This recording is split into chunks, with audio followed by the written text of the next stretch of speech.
don't you think that companies like your own have an obligation to be open with the public if they're arguing that they're part of the protection? They must also be part of the system of civic society. They must let us know, as in the case of Seroxat, a controversial drug from your own company.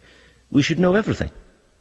Well, I mean, I'm here with you. I mean, this is this is the proof that we take seriously the need to inform the public, and we certainly see this as something that we're proud of. So you say that the fact you're doing this interview is an indication of openness. Does that mean that all the information which GSK holds on the development of Seroxat will be put in the public domain?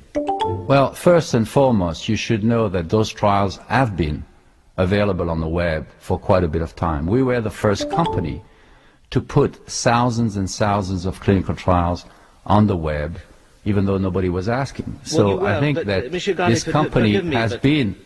But let me quote if you let me finish maybe the answer, okay, that would be helpful. Do finish the answer and then I will come back. Yeah. Either you want me to answer the question or you don't, but if you do, let me just say that the company has given many proofs of trying to be as transparent as it can possibly be, and this is just an example. Well, let me ask the question that was put to you by Kent Woods, Chief Executive of the Medicines and Healthcare Products Regulatory Authority. He asked that everything relating to Seroxat should be released into the public domain, and he said this, and I quote him, "It requires your consent. The company, GSK, has regularly asserted that it has nothing to hide in this matter, so I should be grateful if you could confirm in writing to your consent of the release, that is, of all information." And we have answered that letter, and we have indicated that we will handle the requests as they come. But you have to be a little bit realistic here. There are millions of documents, millions. We can't possibly just, throw them in the street and say, please take a look. So this has to be orchestrated, this has to be organized, the requests have to be specific, and we have always been open-minded about, giving the information that is required if and when it's asked. The problem with specific requests... Well, why don't you ask me a specific question, and then I'll be able to answer. Let me ask you a specific... Well, what do you want? Well, the point about the regulators is that they don't know the specific questions unless they know what's available.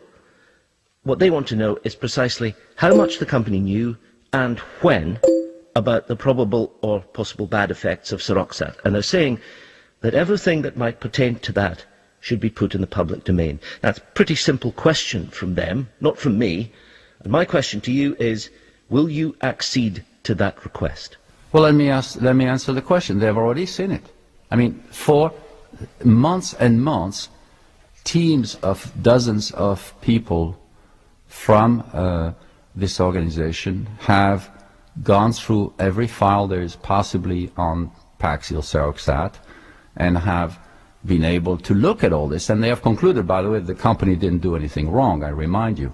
So they have already seen all this data. But the problem is that... Sir, I think we should move on. If you don't mind, I think I've answered that question 3 times. I'm not going to answer it. Well, let me ask you... If you have other questions, please go on. I will, but I've got a very specific... You have been very specific, and I have been very specific. I think we're done with this topic, but I'd be glad to answer other questions if you have any. I want to ask you one thing in response to what you just said, if I may, and then we can move on to a final question, which is that on the trials that were done in the 1990s, it's clear that it was only in 2003 that the MHRA was shown an analysis of the trials. Have they now seen, and can everyone now see, that which was withheld in those years? And can you say, and I know you're moving on, there's going to be a new head of the company, that in future such information will be available to those who have to take really quite important decisions about what should be available to the public and what shouldn't? Well, I can't answer such a vague question. I mean, this case has been discussed and studied at length by the authorities. They're satisfied with their inquiry. The inquiry had a positive conclusion for the company.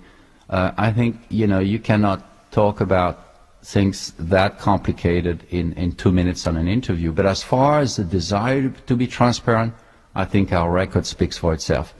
So can you say, Jean-Paul Garnier, that you want It's to not leave... Jean-Paul, it's Jean-Pierre. Sir, Jean-Pierre. can we move on? It's the last question. I have to tell you that if we are going to talk about this No, we're not. subject forever and ever, it's kind of... No, it's one last question. Jean-Pierre Garnier, let me ask you simply this.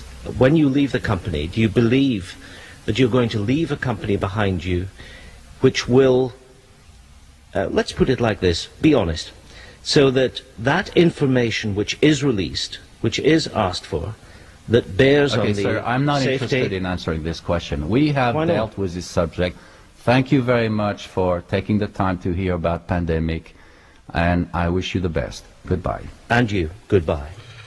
Right. That was Jim Jean-Pierre Garnier. Speaking to the Chief Executive of GlaxoSmithKline.